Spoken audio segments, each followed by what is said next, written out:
Welcome to the Under Review podcast, where Saturdays mean everything, rivalries run deep, and the SEC reigns supreme. Hosted by Todd and Marty, two die-hard fans breaking down every snap, storyline, and showdown across the Southeastern Conference. From the swamp to the plains, between the hedges to the bayou, no team is safe when it's under review. Now back to the action with Todd and Marty. All right, how's it going, ladies and gentlemen? Welcome to episode 77 of the Under Review podcast. As always, I am your host, Todd. Alongside me is my co-host, back from vacation this time, Marty. I'm mostly here. Chicken was bad today. 12 hours of chicken. Yeah. Well, before we jump into everything, like I said, we want to thank God for everything getting us here this week. You having a safe trip there and back. Even though the rain, was bad. I know coming back because I've seen the forecast. Yeah, it got pretty dicey there, and my phone started doing, you know what? Doing the wave. Yeah. And then we also want to thank the Wise for giving us a little time that we can spend on here talking to you guys, and giving a little insight about what's going on this week.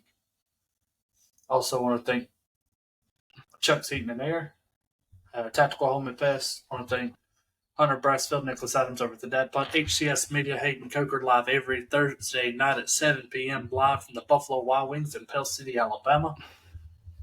Also want to thank the creative team with Brandon Trammell, Jud Dickinson, and Cody Mealer. So I really don't think you missed anything besides, the whole AP Top 25 that came out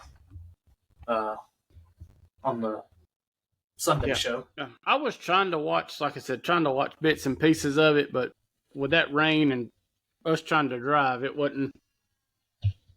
Well, yeah, exactly.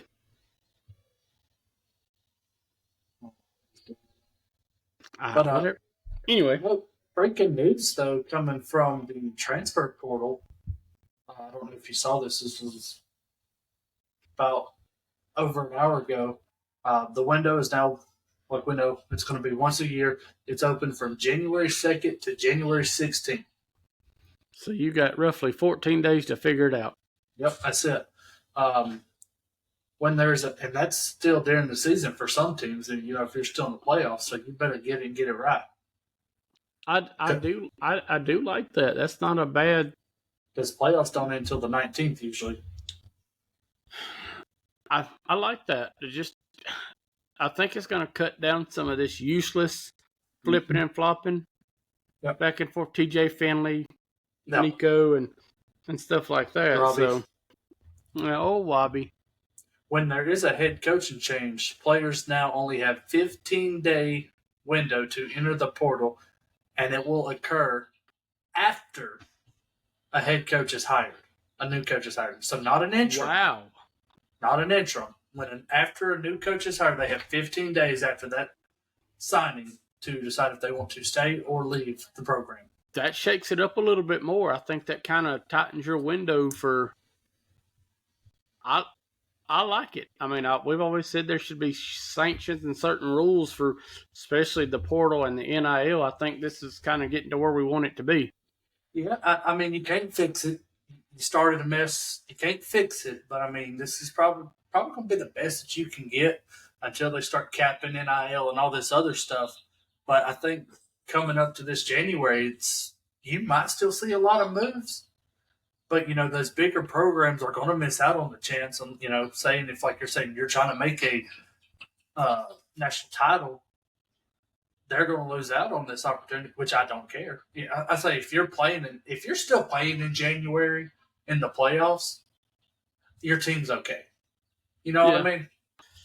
I mean, there's some won't be us, right? There's some issues that you have to address there. Say if you have a senior quarterback graduating, okay, go in the portal right now and grab you one. That's what that's for. But the unexpected, that true freshman star wide receiver that you had, you thought you had locked down, he transfers. You didn't expect that. It's going to add a little bit more where you're kind of having to go back to recruiting good high school players. Yeah. And hoping they pan out and don't transfer before they leave. Mm. Before they get good, at least. Right, like you said, I think it's gonna take a lot. It's gonna take coaching staff a little more work to vest these players. Are there chickens in your room? Yes. Well, excuse me, because it sounds like they're trying to take over the show. I can hear them, so we're all good. I can tweet. Like it's Eastern. Mom's buying everybody Peeps. Oh, but let's get into the around the state real quick.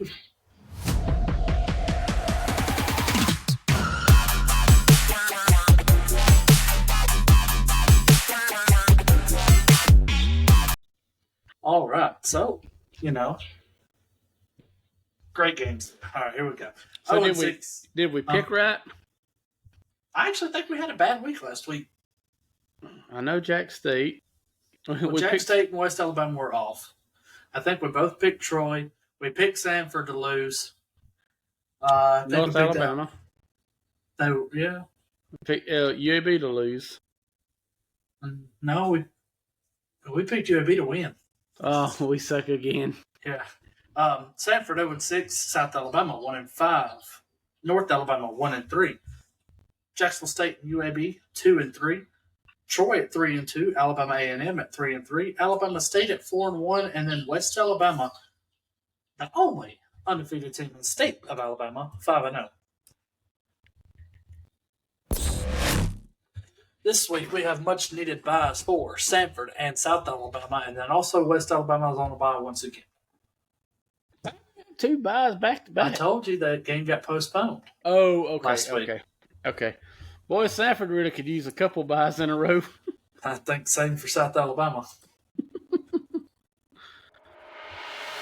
But we're going to start it here on Thursday. So after you're done watching your podcast, whenever you are on Thursday when it comes out, just think, hey, tonight we got football, 7 p.m. on the CBSSN. CBSSN. 2-3 Jacksonville State versus the 0-5 Sam Houston Bearcats in Conference USA play. I feel like we've had a lot of their games. They've had one and they played Texas. Well, I feel like we've talked about them more than once or twice. Well, I know we talked about them a lot that episode, but that could have been it. I mean, I guess the proof's in the pudding here. Yeah, I think if Jack State loses this one, they need to do some real soul searching. Yeah. Sam Houston record says that they're one of the worst teams inside the college football.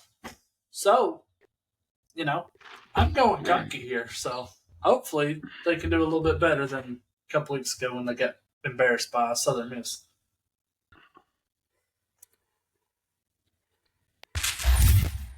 Same here for Alabama A&M, a SWAC conference game between the Mississippi Valley State Delta Devils, who are 0-4, versus the Alabama A&M Bulldogs, who are 3-3 on 2 p.m. Boy, if they ain't got nothing going for them, that logo sure is BA. You know what this logo kind of reminds me of? The Devil logo on Street 2. Oh, yeah. Yep. Yeah. But anyway, back to football. Alabama A&M. Yeah, A&M. Yeah, Mississippi Valley State here is not looking too good. I wonder if we could see that in a purple and gold. Probably look pretty cool. Another SWAC conference game, 4-1 Alabama State versus the 4-1 Jackson State University, 2:30 ESPN. I don't know their mascot. Sorry. Who, Jackson State? Yeah. I thought they were the Dions or something. Oh, weekends maybe. I don't know. This was going to be a good one. We saw Jackson State last week absolutely annihilate Alabama A&M. Alabama State will play this game and then play in the Music City Classic, which I think I'm probably going to buy tickets to. Just for the fun of it. The Magic City Classic? Yeah, just for the fun of it. Could be. Yeah. Now, who plays in that game? ASU and who? Alabama A&M. I mean... But talking about this game right here now. Oh, this one's going to be a good one. I feel like the two teams that are top the SWAC right now, this really controls who is in the driver's seat. Jackson State played a great game against Alabama A&M last week, but I'm going towards the Hornets here. I like them more in this favor. I see your Hornets, and Jackson State is the Tigers. Go figure. Like everything else around here. Yeah, like you said, Jack, they did play a really, really good ball game, but Dropped a 52 piece on them. Let me find out. Let me get a 52 piece with some busted pickles. Yeah, let me go ASU. I can get a 52 piece of those biscuits from Popeye. I'll be in the driver's seat, Yeah. or in a hospital bed. You'll be in the back of the van, took you to Dr. Now in Houston. 300 pounds. You lost 2 pounds, 14 days.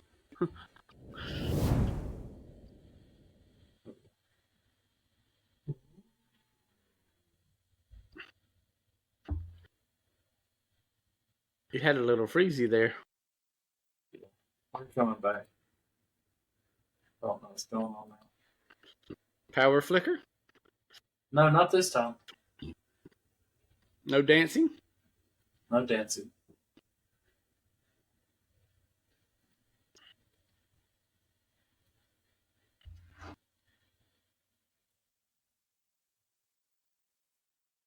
Right.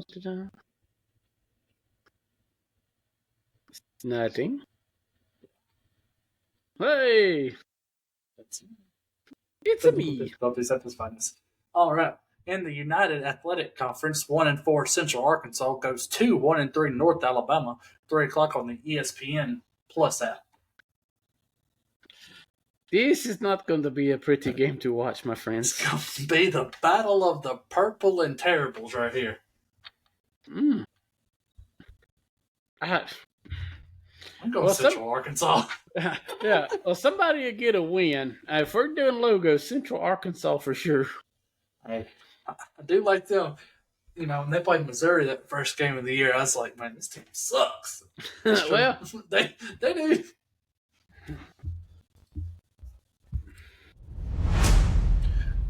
And an AAC Conference, American Athletic Conference game, 2-3 UAB versus the 2-3 FAU Owls, 5:00 on the ESPN Plus app.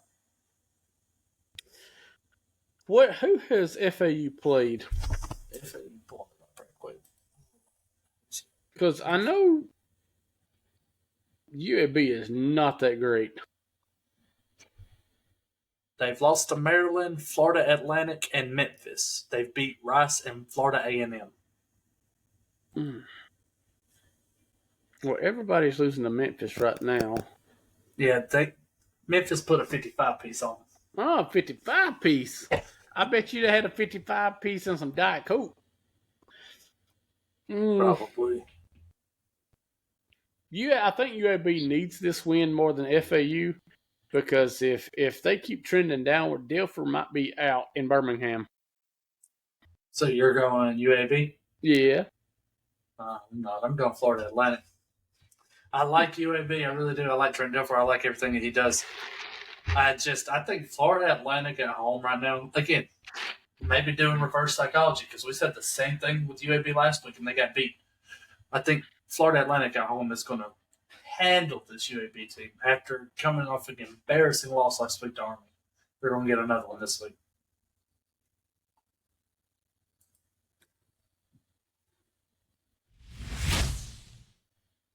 Sunbelt Conference match between the Troy Trojans, who are 3-2, and 3-2 Texas State Bobcats, 7 p.m. on ESPN Plus.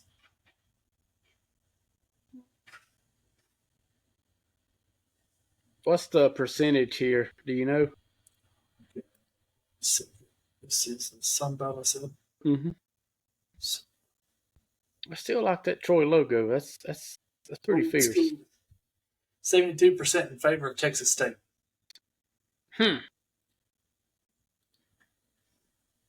You know I'm in numbers, fellas. I'm going to go Texas State. I like Texas State in this matchup. I think Troy, yes, they beat South Alabama last week. Woo. I think if Troy can pull this off, though, being 4-2 right here in the Sun Belt Conference, leading, I don't think leading away, but, handling their business, I should say, I think they'll be all right. Let's see, Sun Belt Conference. Yeah, Troy is 1-0 inside the conference, so this will put them at 2-0. Definitely, Troy wins this. They'll be leaning towards the right direction inside the Sun Belt. And then two wins away from bowl eligibility as well. So, right. But I think I'm going to go Texas State. All right. With all that being said, we're going to step aside and take a word from our sponsor.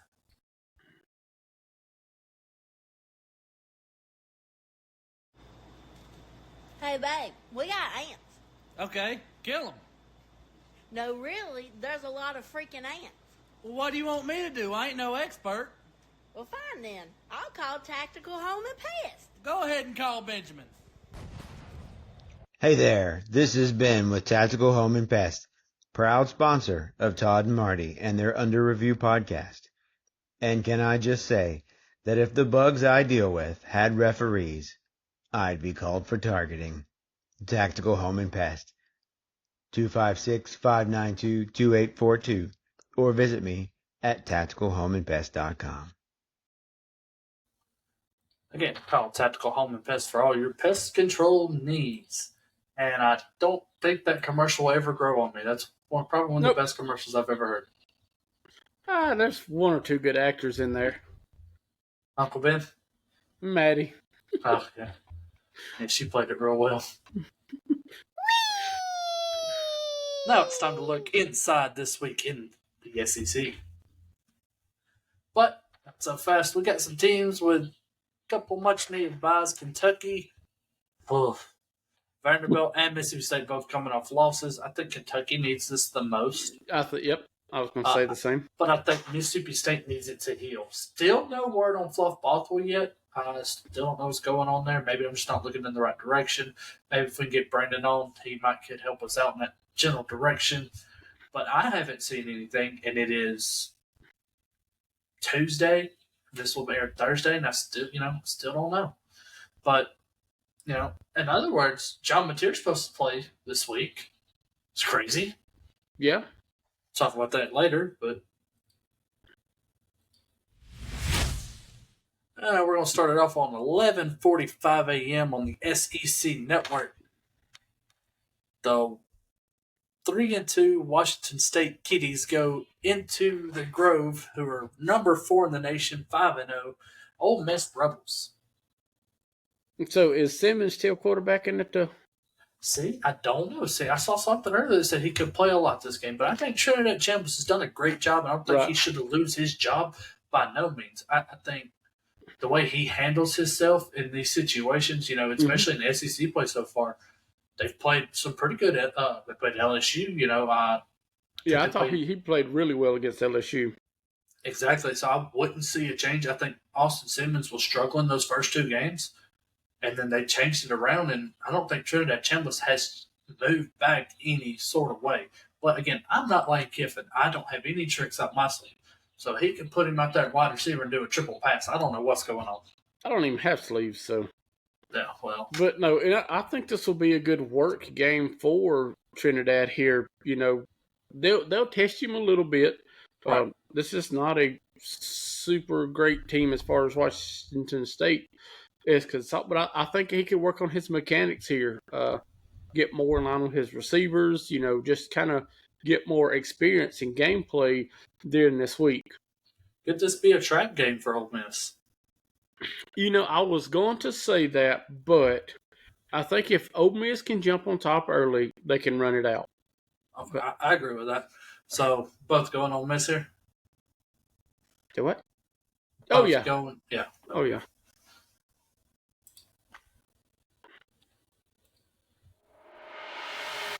Woo, Big Suey. 2-3 Arkansas goes into Neyland Stadium, who's 4-1. 12th ranked Tennessee Volunteers, 3:15 on the SEC Network. Now, I'm going to say this a couple times episode because I'm waiting to another game to use it, but this could be a trap game. You think? LSU. Arkansas needs a big win against a big team. On the road in England, though? I mean, yeah, that's a very tough place to play. I mean, it's been done. Right. Not by Arkansas, but well, that's. I mean, it's definitely been done before, but I don't know if. All right, so let's jump into this fact of how much of Bobby Petrino's offense is going to be integrated already as his first week and a half or so as head coach. Who said his offense wasn't already integrated when he was offensive coordinator? Well, I'm talking about fully, he's the head man now. So well, true. Brandon said he hopes they both lose. But well, I mean, I don't know. Like, I don't know how big of a difference there will be because he was the offensive coordinator. That's But then he should have been already calling plays. Right. But then you look on the defense side of the ball, they lost 3 of their defensive coordinators, including Travis Williams. So if it is a trap game, it will be shocking. But I'm going to go Tennessee. I'm going to go Tennessee as well. Oh, geez.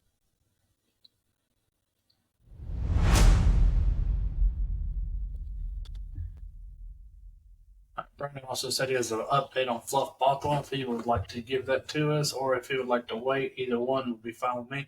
But we're going to troll on 2-3 Florida after a big win last week. I am white as a ghost right now. Versus the 5 team in the nation, number 5, 5-0, Texas A&M Aggies inside Kyle Field. Jesus Christ. 6 p.m. kickoff on the ESPN app. On the ESPN network, excuse me. I think Florida is having an identity crisis. Because one week they play like dumpster water, and then next week they come out and beat a pretty solid team. A ranked.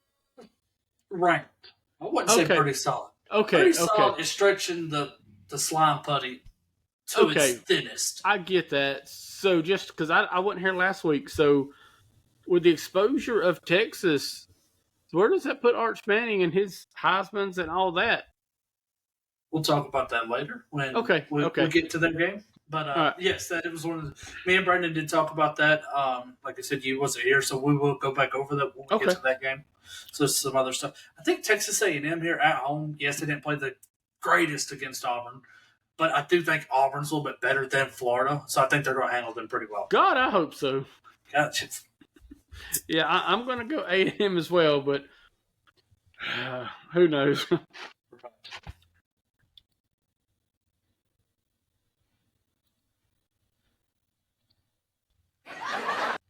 Sorry. We're going to step aside real quick. We're going to take a word from our sponsor, and then we're going to bring in Brandon, and we're going to answer some questions.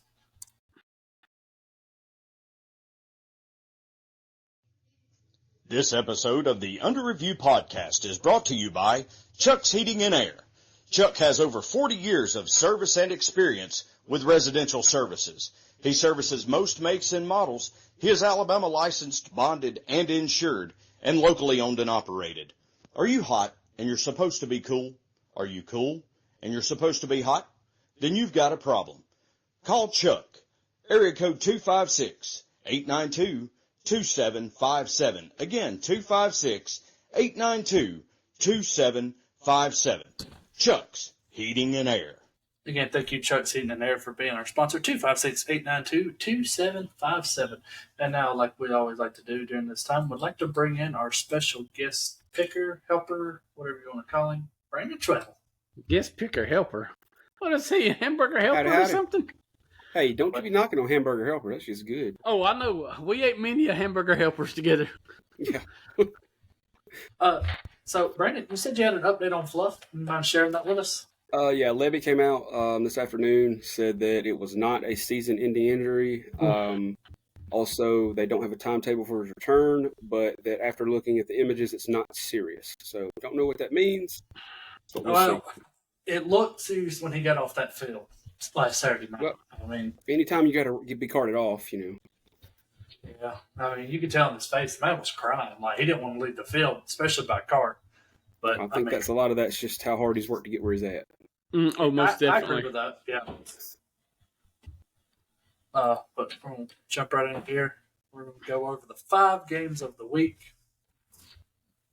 We'll start off SEC Conference game. Number 8, Alabama versus number 14, Missouri. 11 a.m. kickoff on the ABC Network. Landon? I think this game is, first of all, Missouri should not be ranked where they're at. Agreed. We've been saying that for 2 years. Yeah, but they somehow keep getting bumped up. But I mean, what do? They're undefeated. They're in the SEC. They're going to get the bias. It is what it is. Until they get the shit kicked out of them in the middle of the season and they go right back down where they're at. This could be that game. It's where it's going to start, yeah. I mean, you've seen their schedule. Yeah, absolutely. But Alabama's only favored by, I think, like 2.5. Ty Simpson, 2.5. Has done well with turnovers. If he continues to do well with that, not a repeat of last week, and the defense can control the line of scrimmage, I'll take Alabama by 10 all day long. Yeah, I most definitely agree with that about Missouri. I think Alabama's kind of in the groove right now. I mean, they had a few stutters here and there, a few penalties, but I think they're right where they need to be. Like, again, Ty's been playing good. Defenses, I don't know if they're back to full health. I know Tim Keenan's back, so I mean, it's a big. I know they're still missing Latham, but I think pretty much besides that, they might be all right. Yeah, this Alabama team looks really good on paper, and they look good by the eye chart. So definitely, I'm going to take Alabama by 14. All right, so, Ty Simpson threw his first interception last week, 13 touchdowns, still 1,400 yards on the season. Bo Prabula, on the other hand, 9 touchdowns, 3 interceptions, 1,200 yards. But the big thing is, yes, you can't really look at rushing stats. Jam Miller's only technically played, 2 games? 2 games. Still 182 rushing yards on 1 touchdown. But Ahmad Hardy, who's absolutely been a freaking beast, 9 touchdowns on 730 yards. Yes, he already has 103 carries, but you talk about a workhorse. I think it's going to be between the 2 stud wide receivers. We're talking Jeremy Bernard at 392 and Kevin Coleman Jr. at 386. Because quarterback plays there. Yeah, I think that's going to be the biggest difference. Is going to be who steps up in the wide receiver core for both teams. Ryan Williams had a great game last week. He finally came back on scene. He had about 93 receiving yards. Expect him to have another big game right here. Maybe he's finally breaking out of that sophomore slump about mid-season. So we're trying to record here. Are you running a damn farm over there or what? Yes. Homestead. But I think Alabama is not going to be a problem to stop Ahmad Hardy this game. Even though he technically, quote unquote, probably one of the best running backs since Fluff is down. One of the best running backs inside the SEC. The dude runs hard though. But I'm gonna take Alabama here. I'm gonna give them by 7. Until they want to add on extra touchdowns at the end, like they did last week. Yeah. That game was a whole lot closer than it should have been. Yeah. Agreed.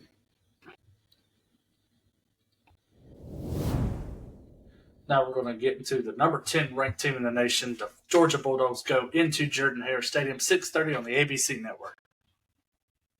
Marty? All right, this is going back to that thing. This could be a trap game for Georgia. And the only thing, because this is the Deep South's oldest rival. This is the battle between the hedges. And Auburn plays hard. It's like the Auburn-Alabama game to a certain extent. So I don't know if I'm going to pick Auburn, but I'm just saying this could be one of the games where Auburn finally puts it all together. We don't have 600 yards in penalties. Haven't you been saying that for the past 3 weeks, 4 weeks? We'll find them. We're going to lose by 50. That's what I was going to say. Now, I think it's going to be close. I do. At the end of the day, I think Georgia's going to win, but I think Auburn's going to keep it fairly close to about to about the fourth quarter and just maybe run out of gas. Right before you get in, Brent, if Auburn does this one more time, if they lose by between a single touchdown margin, I might blow my absolute lid. I'm tired of it. I'm absolutely tired of it. But see, and to me as Auburn fans, we are right there. We are just, I mean, that's what, like I said, that just pisses me off. We are right there within 7 points horseshoes and hand each game. grenades, though. Well, and I get that. I mean, granted that we kind of got again in the Oklahoma game. I understand that, but the Texas A&M game, we shot ourselves in whatnot. I mean, we really pissed both them games away. So, all right, Brandon, what's your take on this? If you say something silly, I mean, they're playing at Auburn. Georgia has an 8-game winning streak on this deal. They're still pissed off about losing to Alabama. Auburn's got all the talent in the world as a wide receiver position, yet they're only 114th in the nation. However, I still think it's going to be closer than everybody expects it to be. This will be a field goal game. It could go either way, but I'm going to take Georgia. Yeah, Georgia has won the.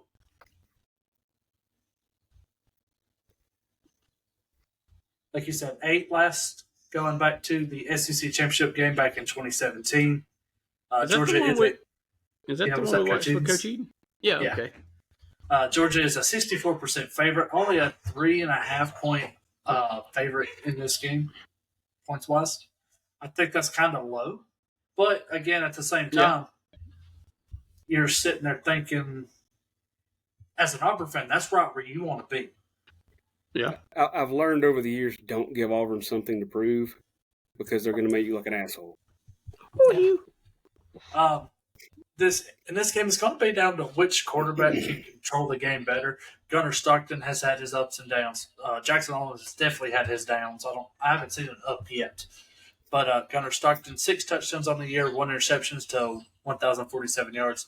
Jackson Arnold, 5 touchdowns, no interceptions, 846 yards. Jeremiah Cobb leads the Tigers in rushing, 4 touchdowns, 403. And then Bowens, 3 touchdowns. I think all those came against Alabama, if I'm correct. No, not Alabama. It was for Alabama, did they? Who? Georgia. Yeah, it was in one game. I know it was. 310 rushing yards.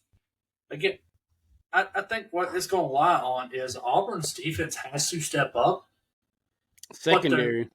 Their offensive line needs to work as one. And, me and Marty and Cody, we talked about this earlier in the season, during the offseason, on when you get a whole new makeshift line from the transfer portal, you're not going to have that same connection as you would if you've been there for 3 or 4 years with the same guys. And I think that's what Auburn's problem is leading into. But again, if Xavier Chaplin has 3 or 4 penalties this week, I'm driving down to Auburn. I'm cutting his freaking hands off. I'm tired of it. Or his feet. You heard it here first, folks. Yeah. Pull me and Harvey up, Dad. Paul! I knew that was coming. I'm going Georgia by 14, though. I like my Tigers. I really do. I just don't see them hanging on this one at all.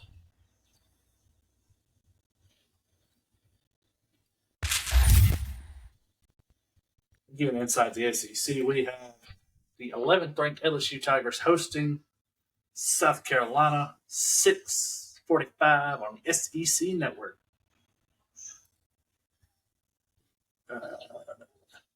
3-2 South Carolina go against 4-1 LSU. Little numbers here: 73% favor to win by ESPN for the LSU Tigers. A 9.5 favorite for LSU as well. So, all right, I know we didn't get to talk a whole lot about it. So, just a quick question for you guys: do you think with that loss, with everything going on at LSU, this is kind of breaking up a little bit of all your eggs being in one basket, Todd? The cracks are starting to form with Kelly, Nussmeier, not having the best game, losing. You think LSU could be in a tad bit of trouble? Not this week. I see where you're going. Yes, I think the Brian Kelly experience at LSU might about to be over with. Well, they lasted longer than some. I don't. He's not winning the games that he needs to win. Just like James Franklin. Thought that. But, for this week, I still got him in my one basket.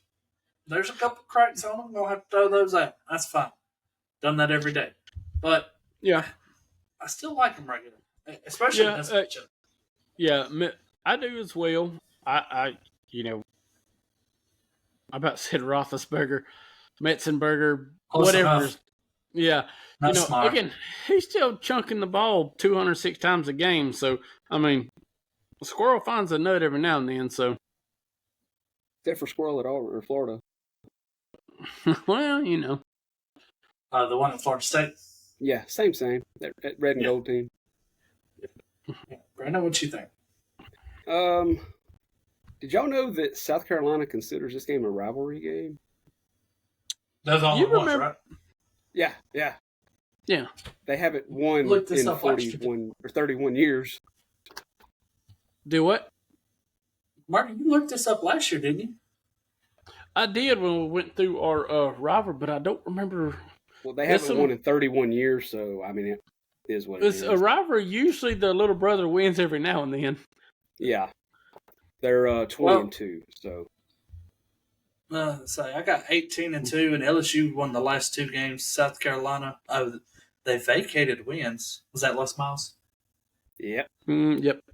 2012, 2015 wins are vacated for LSU. No, that was Ed Orgeron. Didn't they have to vacate one for Ed Orgeron too? But the last time that South Carolina actually won this game was in 1994. And they won 18-17. You wasn't even here yet. I was. Yeah. I was in my prime, man. That was about the same time I took my last Flintstone vitamin. Look, remind me to tell you my chicken joke when we get off here. Or unless do we have an explicit rating on this yet? It's all. But we can. But fine, look, I'll do it here. We'll do it live. I was taking Flintstone gummies last year, so they're still pretty good. I mean, in my opinion, that's the best antibiotic your money can buy. Hose pipe water and cement dust. Yeah, I know. I felt like I had a practice field that was covered with both of those. Glass and all kind of good stuff. No joke. That was rough. But no, they're playing in Death Valley, a night game. This isn't going to be close. Give me Bobby's Tigers all day long. I say LSU by 21. I mean, everything speaks for itself. Does South Carolina need to come out and win this game to prove something? Yes. Would it be a big win for Shane Beamer? Yes. I just don't see it happening, especially like you said, inside Death Valley. 6:45 kickoff. Them drunks are already going to be riled up before this game even starts to kick off. They're going to shove corn dogs down Lenoris Urkel's throat. Yes. So I think clean sweep right here for LSU. Mm-hmm. Should be the interesting game of the week, and it is. Top 10 matchup inside the Big Ten as number 7 Indiana goes to Autzen Stadium to face the number 3 Ducks for your interstate game of the week, 2:30 on CBS. Hold on. So Brandon, hold on. Brandon, what are you thinking? Oh, here I'm trying to figure out what in the hell that mascot is. It's a vampire bear. It's a vampire bear. Indiana's a Hoosier, so I mean. Who? That would be an owl, wouldn't it? Who? I mean, I thought it was a tire. Hayden said, Marty's looking good today, O'Shun. I know. I worked him to death. He was in catering with me today. He said, let me tell you real quick. He said, you got anything else to do? I said, well, I got a few gallons of tea. I pulled the receipt up. I got 15 gallons of tea. And his face got big. I said, oh, 6 more. And we got all the way up to 21 gallons of tea to make. He said, well, I won't ask you that again. Okay, so I looked it up. Indiana University's mascot, Hoosier the Bison, that was officially reinstated in July of 2025 after a 56-year hiatus. Okay. So it's not a bear. The more you know, right? Bear, bison, close enough. I mean, Got bees in it. yeah, exactly. All right, so Marty can get off here. I mean, as much crap as I talked about the Ducks when they went and played Penn State, that they didn't have the firepower, they didn't have the, they didn't have the people to make it. Well, they really fooled me. It's definitely Oregon's game to lose, but it has to be Indiana's game to win, if you get what I'm putting down. Yeah, I know what you're saying. So I like Oregon here. I think they deserve where they're at. I just don't think the Bison Bears got enough. The Vampire Bison Bears. Yeah, Vampire Bison Bears. Brandon? I'm with Marty on that. I think Oregon's going to handle business and go on about their way. I mean, Indiana's a good team. I just don't think they're quite at that level yet. So we're going to read some stats. 69% in ESPN favor of Oregon at home. 7.5 for Oregon in Vegas. Quick stat: these teams have only played 3 times in their career, dating back to 1963 and 1964. Oregon won both of those. But in 2004, they played once again, and Indiana did win that. So Oregon does lead the all-time series 2-1, but Indiana has the recent win back in 2004. I like Fernando Mendoza in this game. 16 touchdowns to 1 interception. Dante Wait a Moore. minute. Is this the same Indiana team that almost lost to Iowa? Oh, I'm pretty sure. Yeah, 20-15. Yeah. Yeah, Oregon's going to mop the floor with them. But same team that beat 9 ranked at the time, Illinois, 63-10. Do you really think that was a number 9 team? I mean, you got me there. But I do think this is Indiana team. What we're really going to see this week inside the Big Ten, Illinois does play Ohio State. Excuse me. So, come back to this question on Sunday. But I really do like Indiana in this game. I'm really not sure about Dante Moore, 14 touchdowns, 1 interception. It's great numbers, 1,210 yards. I like Fernando Mendoza. I've seen him play. Him beat Auburn twice when he was at Cal. So I'm going to go Indiana here. The Hoosier Bear Vampires, whatever they are this week. I can never figure out how to work this thing. Clicking buttons. Say a word, Marty. Okay. It's now time for our interstate game of the week. And that brings us the Red River Rivalry shootout winner is. I see the dogs are pumped for the game of the week. Can't get the music this time. Todd said, hello, my name is Ward Button. That number 22 cap head dog. You go, ooh. I'd ride was you that? 2 day forward. I digress. I love that, man. Red River. I can sing that again. Number Where 6. wobble-wee. Gotcha. Number 6, Oklahoma faces the unranked Texas Longhorns. 2:30 on the ABC network. I'm about to kill it. This is very shocking to see where the season started at. Texas was picked to win it all, do this, do that. Now they're not even ranked. I mean, I think Texas is the only team this year that has earned not being ranked. Yeah. Well, especially, look how far we fall. All the way. except for the Sandusky's. Yeah. I mean Penn State. They got away. Powered by Riverside FM. Exactly. But no, they found good ways. 44 minutes. Good. Oh, you tried. But no, they found ways to fall out of the top 25. It should have happened earlier for Penn State. But Todd, you just say Mateer's back. Yeah, supposed to be. I'm still. That is allegedly. Allegedly from Brent Venables. So I would. Or actually, no. Brent Venables is saying he may not be. Sarkisian's saying he's back. I would say Hawkins Jr. is going to be lining up under center. Well, for regardless most of this game. regardless who they start, this is definitely Oklahoma's game. I mean, as the dumpster fire that's been started at Texas, and it's just going to continue to go down, I really like Oklahoma. I think the only way this game might be close if they bench Arch Manning for Matt Caldwell. That's not going to be. I don't think it's too far off the record books either.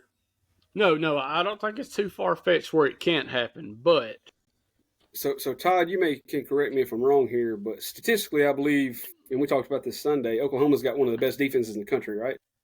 Right. Yeah, they wear the stripe uniform. So that tells me that if Arch doesn't get whatever's between his ears figured out, they're going to pick him apart. Yeah. Going back to, just to name some names from the set defense from this piss fire, from this Oklahoma team, if I can get it and pull up. We're talking about Kip Lewis, who's probably he's a good middle linebacker, 25 total tackles already. David Stone inside that defensive line. Peyton Bowden, Kobe McKenzie, just to name a couple names. And there's some other guys in the back. But, yeah, like you said, this team is very depth, too. So it's not just their starters.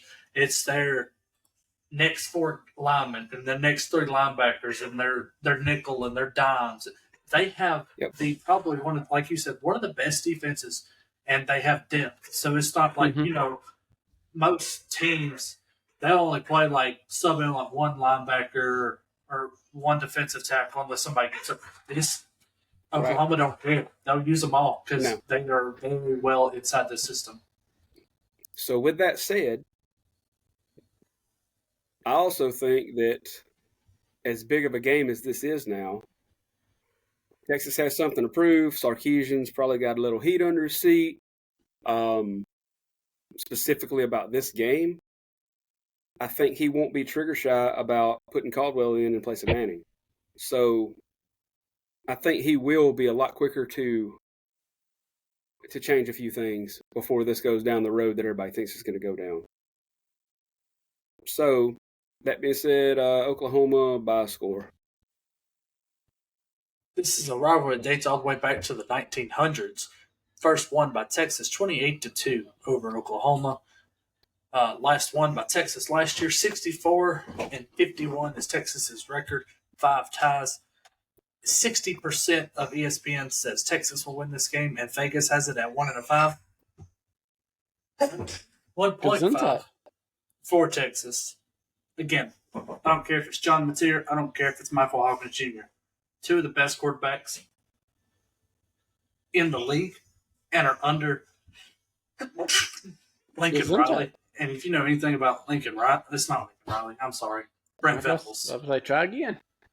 Brent Venables. Sorry. Wrong guy. Brent Venables, known for a good quarterback play. He's got Mateer. You can use him if you need him. But you also have Michael Hawkins Jr., who led this Oklahoma team last year. With that being said, I think if Texas stays with Arch this whole game, it is going to be Oklahoma by minimum 21. I think if they switch to Matt Caldwell, it's going to be a little closer. I don't think they're still going to win, but I think Matt Caldwell, like I said, he's a fifth-year guy. He knows how to play football. He's actually started a lot of games. Yeah, it was for Troy, big whoop. But Arch Manning, getting thrown right to the wolves inside Texas, don't really know. He don't have a really identity yet. He don't know if he needs to stay in the pocket or if he can run. He don't know if he needs to check down or just throw out a long ball. I think Arch Manning is his biggest enemy right now. Like you said, it's in between his ears. So, like I said, I'm going to stay with Oklahoma here. I'm going as much as I hate Oklahoma, by the way, now. I hope they both lose if they could, but I'm going to go with Oklahoma. So how much leash does Coach Sharp give Manning? One bad drive and half of another one. So I was going to go with a pick and down 14 points. I was going, It could happen in the first quarter. Yeah. I think, Yeah, like you because said, at some that point, as a trigger, head that coach, you finger's got on to the know trigger. that your quarterback. Yep. Yeah, as a coach, you got to know when your quarterback is done, as far as in this second. So, like I said, I'm looking at 2.5 drives. If he struggles, but if he comes out throwing really good, and this defense don't chew him up, they could keep it close. But I still like the Boomers. Like I said, that's all we have for today. Ran a little bit long. We always get a little long-winded when we got our good friend Brandon Trammell on the Shit spot. happens. It does. Powered by Riverside FM. Man, Forrest Gump said that. It was on a bumper sticker. Yeah. Guy made millions. My favorite Alabama player, I still like Sean Alexander, but number 44. 37. Don't forget, he also resolved the China-U.S. tensions. Exactly. Did. And he was a heck of a ping pong player. That's how he resolved the China and U.S. tensions. Exactly. I heard the true story about that. Do y'all know how that actually happened in real life? There was a player that had underperformed at one of the world tournaments they have or whatever, and he was practicing and not paying attention to what his team was doing. Well, the team bus left without him. Ended up, he jumped on the China team's bus. And keep in mind, China and the United States haven't talked in over 20-something years at this point. Rides with them, interpreter strikes up a conversation, and they ended up exchanging gifts, and that bloomed into the Foreign Relations Committees getting together, and then the president visiting China. Huh.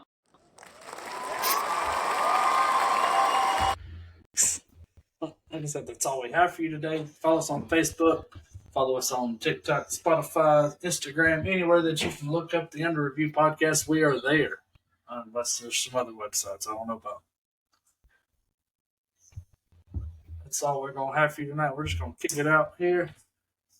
And we'll Find catch us you on next time. onlydads.com. Oh, Jesus. Catch us next time when we go Under Review.